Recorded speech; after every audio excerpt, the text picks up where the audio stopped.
The night was calm, almost deceptive in its silence, when tragedy struck the heart of South Africa. President Cyril Ramaphosa's motorcade was making its way back from a late official engagement, moving swiftly but cautiously along a dimly lit stretch of highway. The rain had just begun to fall, turning the road into a dangerous ribbon of shining black. Inside the presidential vehicle, everything seemed normal. The driver, a highly trained and respected member of the Presidential Protection Service, kept his eyes locked on the road, his hands steady on the wheel. He had served in this role for many years, protecting leaders, putting duty above his own safety. He had always said, "My life belongs to my mission."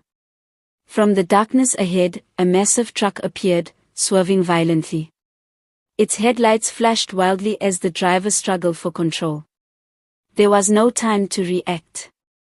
The sound of screeching tires cut through the night, followed by an explosion of metal, glass, and fire.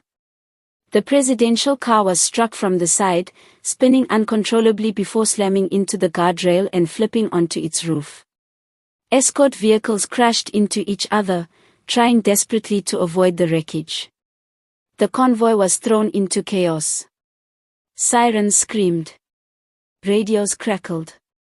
Security officers leapt into action, fighting panic and shock.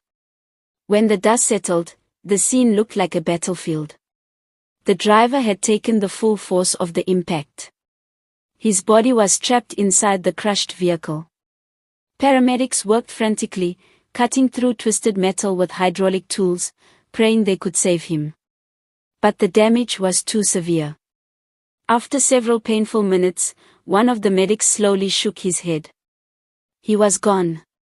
A brave man, a protector, a servant of the nation, had died in the line of duty. President Ramaphosa was found unconscious in the back seat, blood on his forehead, his breathing shallow and unstable. His suit was torn, his body bruised, his face pale. Medics placed a neck brace on him, lifted him carefully onto a stretcher, and rushed him into an ambulance under tight security. As the ambulance sped through the night, doctors fought to keep him alive. His injuries were serious. The hospital was put on full emergency lockdown. Entire floors were cleared. Armed guards surrounded the building. Medical specialists were called in from across the city. It was no longer just a medical emergency, it was a national crisis. Inside the emergency room, the atmosphere was tense. Machines beeped. Doctors shouted instructions. Nurses moved with urgency. Every second mattered. After hours of intense treatment, the president was stabilized but remained in critical condition. He was transferred to the intensive care unit, sedated, with tubes and monitors surrounding him. Shock swept through the nation. People stopped in their tracks. Radios went silent. Social media exploded with disbelief and sorrow. Political parties, religious leaders, and ordinary citizens all shared the same feeling, fear mixed with grief. At the hospital gates, journalists gathered in large numbers. Cameras flashed. Reporters whispered. No one smiled. The mood was heavy. The president is receiving intensive medical care. His condition is serious but stable. We mourn the loss of a heroic driver who gave his life in service to the nation. Our thoughts are with his family. The fallen driver became a symbol of sacrifice. Stories emerged about his discipline, his kindness, and his dedication. His family was surrounded by government officials, clergy, and counselors. The nation called him a hero, a shield, a silent guardian who stood between danger and leadership.